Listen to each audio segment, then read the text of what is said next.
聴者の皆様、こんにちは。高専ロボコンをこよなく愛する男、ケンジです。皆様こんにちは。分析アシスタントのみさきです。今年もこの季節もやってきましたね。そうなんだよ。高専ロボコン2026。毎年全国の若き技術者たちが魂を削り、奇想天外なアイデアと圧倒的な技術力でぶつかり合うあの熱い戦い。考えただけで夜も眠れなくなっちゃうよ。ケンジ君のロボコン熱は相変わらずですね。でも私たちがテレビやネット配信の画面で見ているあの華やかで感動的な舞台はほんの氷山の一角に過ぎないんです。氷山の一角ってどういうこと？みんなキラキラした笑顔でロボットを動かしているじゃない。実はね、マスメディアが絶対に報道しない開発現場の泥臭い試行錯誤や精神的な葛藤、そしてギリギリのルールハックをめぐる論争が SNS やブログの奥深くで渦巻いているんです。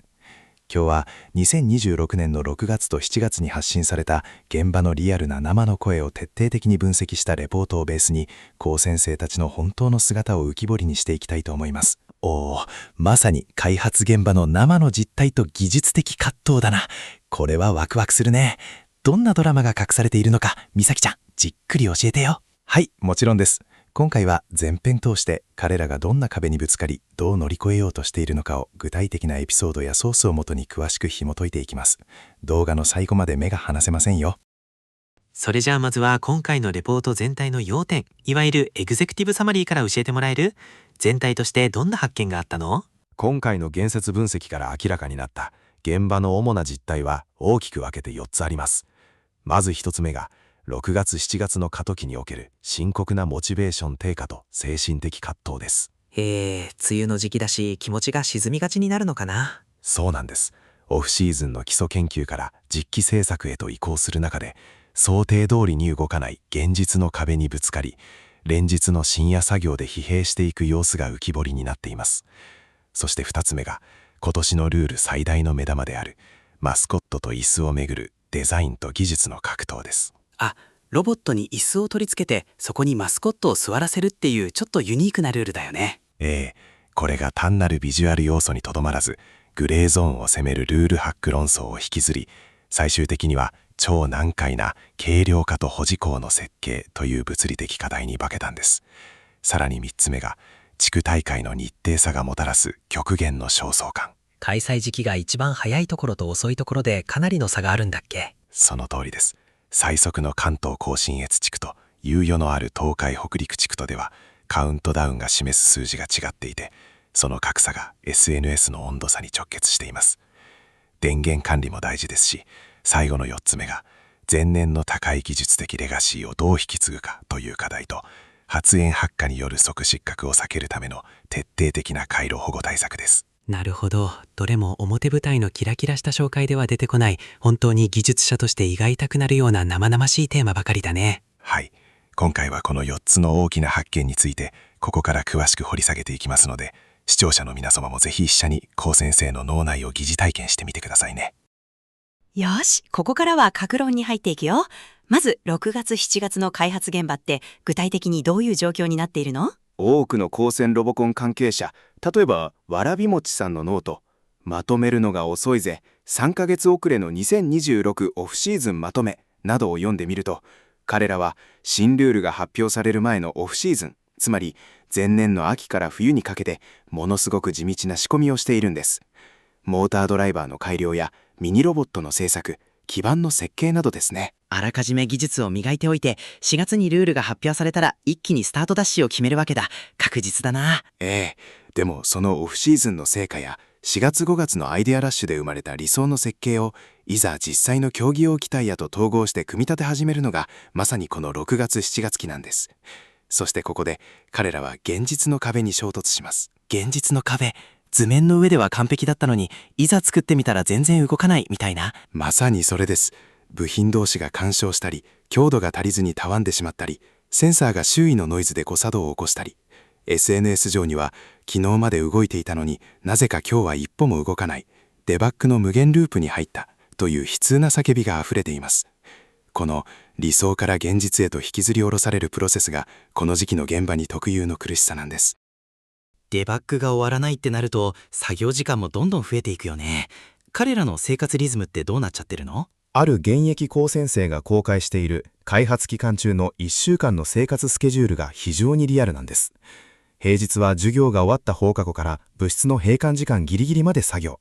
さらに土曜日も朝から夕方、場合によっては夜まで、丸1日をロボット制作に費やしています。うわぁ、土曜日も丸1日。普通の高校生や大学生なら遊びに行ったり部活の後ダラダラしたりする時間に、彼らは必死に金属を削ったりプログラムを書いたりしているんだね。はい。日曜日や月曜日を休業日として設定しているチームもあるのですが、本人の頭の中は常に不具合どうやって直そう、月曜の放課後までにこのパーツを作らなきゃと、ロボットのことで支配されている状態です。肉体的にも精神的にも完全にオンとオフの切り替えが難しい過酷な日常を送っている様子がブログなどから読み取れます。それだけ作業が詰まっているとモチベーションを保つのも大変だよね。そこが一番の課題なんです。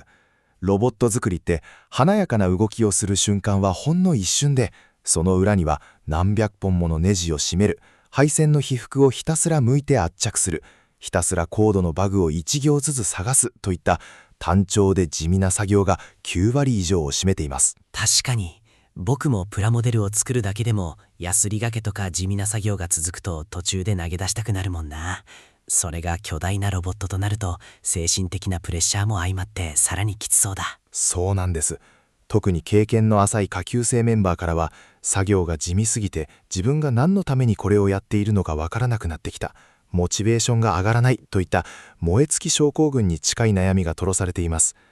梅雨のジメジメした空気も手伝って心が折れそうになる高専生がこの時期にたくさん出てしまうんですね。心が折れそうな現役生たちを周りはただ見ているだけなの？何かサポートはないのかな？そこが高専ロボコンコミュニティの素晴らしいところで、 OB や先輩たちがネットを通じて温かい手を差し伸べているんです。例えばノートにものづくりの原点はここにある、高専ロボコンで磨かれたやりきる力の正体を投稿された畑本さんのような方が自身の経験をもとにエールを送っています。畑本さん、ロボコンに5年間を捧げたレジェンドだね。どんな言葉をかけているの？畑本さんはその泥臭い作業や思い通りにいかない葛藤こそが社会に出てから本当に役立つやりきる力の正体であり、泥臭い青春の価値なんだと熱く語りかけています。こうしたメッセージが音声配信や SNS を通じて拡散され、苦しんでいる現役生の心に深く染み渡り、もう一度立ち上がるための精神的なセーフティーネットとして機能しているんです。ネット上のつながりだけじゃなくて実際に顔を合わせるイベントもあるの？素晴らしい取り組みがあります。デバイスプラスに掲載された東海北陸ロボコン交流会レポート、実践的な知識を持ち寄りエンジニアの自力を鍛えたいという記事が大きな注目を集めました。春先に岐阜で開催されたこの交流会のレポートが6月に広く共有されたんです。東海北陸ロボコン交流会、他校のロボコニストたちが一堂に会するイベントだね。はい、ここでは技術的な情報交換はもちろんですが、何よりも低学年のルーキーエンジニアが抱える当初な悩みやチーム運営の難しさについて、学校の枠を超えて生身の人間同士で直接語り合えたことが大きな救いになっています。他校の仲間も同じように苦しみ戦っているんだと知ることで、この梅雨時期の過酷なフェーズを乗り切るための何よりの精神的支柱になったと報告されています。さて、ここからは今年の最大の特徴、マスコットと椅子のルールについて詳しく聞いていこう。これ一見するとすごく微笑ましくて楽しそうなルールに見えるけど、現場的にはどうなの？高専ロボコン2026のルールブックを開くと、ロボットに椅子を取り付けて、そこにチームのメンバーとしてマスコットを座らせるという要件が明記されています。これが単なる飾りではなく、競技の勝敗やロボコンで最も重視される審査員へのアピール、アイデア性や技術力に直結する超重要要素なんです。ただでさえロボットを動かすのが大変なのに、マスコットのデザインや椅子の配置まで考えなきゃいけないんだ。ハードウェアの設計者にとっては頭の痛い仕事が増えたとも言えるね。そうなんです。技術的なアームや足回りの設計と並行して、マスコットの世界観やどうやって椅子に美しく座らせるかという衣装設計を同時に進める必要があり、これが開発現場に新たな次元の難しさをもたらしています。マスコットの制作って具体的にどうやって進められているのかな？学生たちが手芸とかもやるの？まさにその通りです。例えば、木更津高専の校長のつぶやきというブログに非常に興味深い7月1日の様子が書かれています。学生たちがマスコットの衣装のモチーフを発表し、担当教員の主導の下でモチーフに合わせたグルーピングを行い、なんと裁縫用のトルソー、つまりマネキンの胴体を使って本格的な衣装制作に挑んでいるんです。トルソーまで持ち出して衣装作り、本当に勝ちじゃないか。はい。キャラクターの再現度を極限まで高めるために、衣装の立体裁断のようなことまでやっているそうです。キャラクター、例えばおぱんちゅうさぎなどの持つ世界観をロボットという無機質な機械の上にどう表現するか。高専生たちの多彩さとものづくりに対する一切の妥協のなさがこのエピソードからもよく伝わってきますね。でもさ、実在するキャラクター、例えばさっきのおぱんちゅうさぎとかを使うのって著作権とか大丈夫なの？勝手に使って怒られたりしない？そこは公式も非常に厳格に対応しています。公式のインフォメーションによると、5月22日にキャラクター使用ルール及び使用許諾書が全校に配布されました。お、やっぱりちゃんとした手続きが必要なんだね。はい。学生たちはマスコットのデザインを決めて衣装を作るだけでなく、この許諾書の提出期限を睨みながら事務的な処理も急ピッチで進めなければなりませんでした。技術開発だけでなく、こうしたルールにのっとった大人の手続きも並行して行う必要があり、6月7月の彼らはまさに時間との戦いを強し切られていたわけです。マスコットの次は椅子だ。この椅子についても SNS で面白い議論があったって聞いたよ。そうなんです。YouTube のルール読み配信などでも取り上げられていましたが、学校の教室にある椅子の原型をとどめなければならないというルールに対して、議熟者精神に火がついた高専生たちがルールハックを宝く立てたんです。ルールハック。あいつらすぐ制限を逆手に取ろうとするからな。どんなアイデアが出てたの？例えば、椅子のスチールパイプのフレームをそのままロボットの強度メンバー、シャーシとして流用しちゃえば、重量制限的にめちゃくちゃ有利じゃないかとか、椅子の背もたれを雑巾を投げるための射出ガイドレールとして使えばアームの長さを稼げるのではといったルールをギリギリまで攻めたグレーゾーンなアイデアが SNS 上で飛び交いました。この椅子の有効活用をめぐる白熱した議論は一時 Twitter 現 X での大暴れと呼ばれるほどの盛り上がりを見せたんです。うわぁ、みんな本当に頭がいいというかずる賢いというか。で、そのハック案は結局どうなったの？公式に怒られた？公式もしっかり対策を打ってきました。7月10日に公開された第2回 FAQ によって、椅子はロボットに搭載するものの特段の固定や流用を行わない単なる障害物としての扱いであることが明文化されました。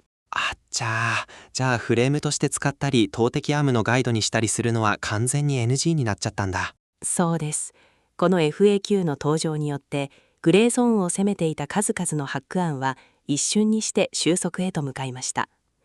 ルール違反で失格になるリスクを避けるため、学生たちは一転してルールに準拠した真っ当な設計へと引き戻されることになったんです。ハックがダメになったとなると、椅子はただのお荷物になっちゃうわけだ。それをロボットに積むのってめちゃくちゃ難しくない？その通り、ここからが本当の地獄なんです。高専ロボコン 2026 のルールでは、ロボット全体の重量制限は 35kg 以内と定められています。35kg？ あの巨大なロボットで椅子も含めて 35kg に収めなきゃいけないの？そうなんです。教室の椅子ってそれだけで結構な重さがありますよね。その重い椅子をロボットに乗せつつ、しかもロボットが激しく移動したり、雑巾を投擲する強い反動や振動があったりしても、椅子やマスコットが脱落しないようにしっかりと保持しなければなりません。なるほど。少しでも固定が甘いと動いた衝撃でマスコットが吹っ飛んでいっちゃう。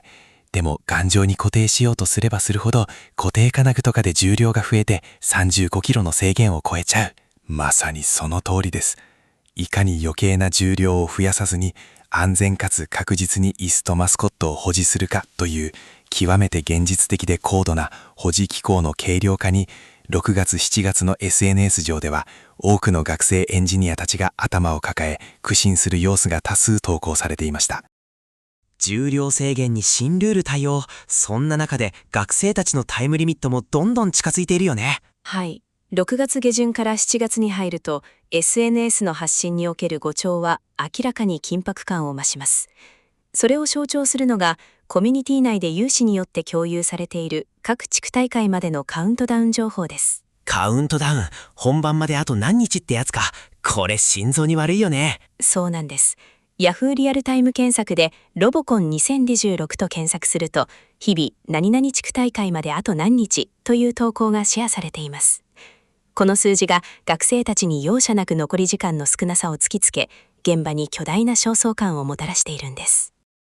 確か最初に大会が始まる地区ってめちゃくちゃ日程が早いんだよね。そうなんです。長野高専主管の関東甲信越地区大会はなんと9月20日に開催されます。長野市のビッグハットで行われるのですが、学校説明会と同時開催ということもあって非常に注目度が高いんです。9月20日ってことは7月初頭の時点であと約72日しかないじゃん。2ヶ月ちょっとだよ。はい、まさに極限状態です。SNS 上では同地区の参加校先生からまだまともに動く試作機すらできていない、焦りしか感じないといった逼迫した声が相次いでいます。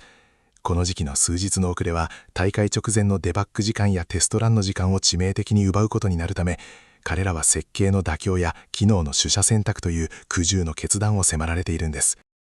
関東甲信越が約72日。他の地区はどうなの？やっぱり同じくらいきついスケジュールなのかな？実は地区によって開催日程に最大で約1ヶ月もの開きがあるんです。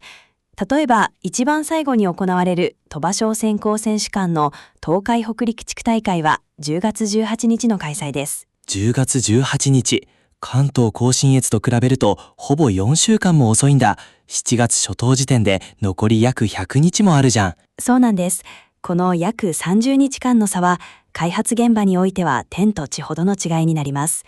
北海道旭川高専主管や中国松江高専主幹は9月27日、東北八戸高専主幹や九州沖縄鹿児島高専主幹は10月4日、近畿奈良高専主幹や四国弓削商船高専主幹は10月11日とグラデーションのように日程が配置されています。この開催日の格差がそれぞれの地区の SNS 発信における焦りの温度差を生み出しているのが今回の分析でも非常に明確に現れています。なるほど、時間との戦いなんだね。ところで今年の競技課題は高専杯雑巾投擲選手権だけど、これって前々の技術とかは活かせるのかな？はい、大いに活かされています。前年2025年のテーマはグレートハイゲートというボックスを高く積み上げつつ人間が乗った台車を安全に連結搬送するというものすごく難易度の高い課題でした。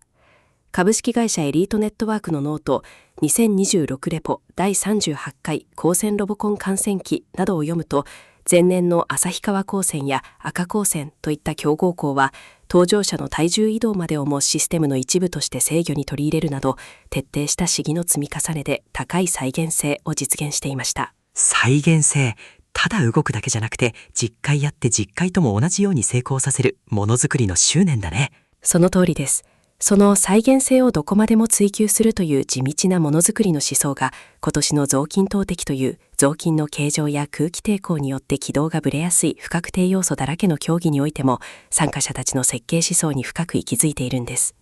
前年の厳しい戦いで磨かれた技術的レガシーが今年の土台を支えていると言えます。再現性を追求する一方で安全対策についても厳しいルールがあるって聞いたけど、回路設計とかはどうなっているの？ここが今年の開発において最も技術者たちの胃を痛めている部分です。公式の追加周知一式2026年6月24日公表分や安全対策ガイドにおいてものすごく厳しい警告がなされています。それが競技中のロボットからの発煙・発火はその時点で即失格というペナルティです。ゲゲ、即失格？それは厳しすぎる。でもロボットが燃えたら危ないから当然か。回路担当のプレッシャーは半端じゃないね。そうなんです。前回の大会でも制限電流の範囲内であっても特定のモーターに過負荷がかかったりロックしたりした際に駆動回路に大電流が流れてヒューズやシソが焼損するトラブルが多発しました。そのため今年の6月7月の実機試作フェーズでは徹底した回路保護の再設計が行われています。具体的にはどんな対策をしているの？例えばこれまでは自動復帰できるポリスイッチを多用していたのですが、遮断電流の容量が大きすぎると保護が間に合わずに基板が焦げてしまうため、より適切な電流値で確実に切れる使い捨ての物理ヒューズへの変更を検討したり、AC 交流用ではなく直流電流を確実に遮断できる直流ブレーカーの導入を義務化したりしています。さらに使用履歴、サイクル数や負荷履歴の異なるリチウムイオン電池を混用することの危険性を排除するため、部内でのバッテリー管理シールの導入や制御系青色ラインと駆動系赤色ラインを明確に色分けした電源電位申告書の作成など、目に見えない地道な安全対策の実務が SNS で数多く報告されています。いやー、本当にすごい。僕たちがテレビで見ている華やかなロボットの裏側で、こんなにも泥臭く、そして極限の技術的、精神的な戦いが行われていたんだね。本当にそうですね。6月7月のジメジメした暑さの中、終わらないデバッグに頭を抱え、マスコットの衣装作りに針を通し、公式 FAQ のルール改定に振り回されながらも、即失格を避けるために徹夜で配線図を引き直す。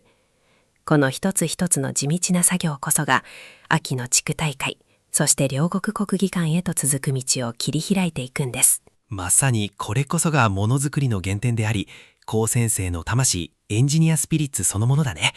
彼らの生み出すロボットが早く動いているところを見たくてたまらなくなってきたよ。はい。彼らがこの過酷な梅雨と夏の試練を乗り越えた時、どんな素晴らしいアイデアと技術を見せてくれるのか、今から本当に楽しみです。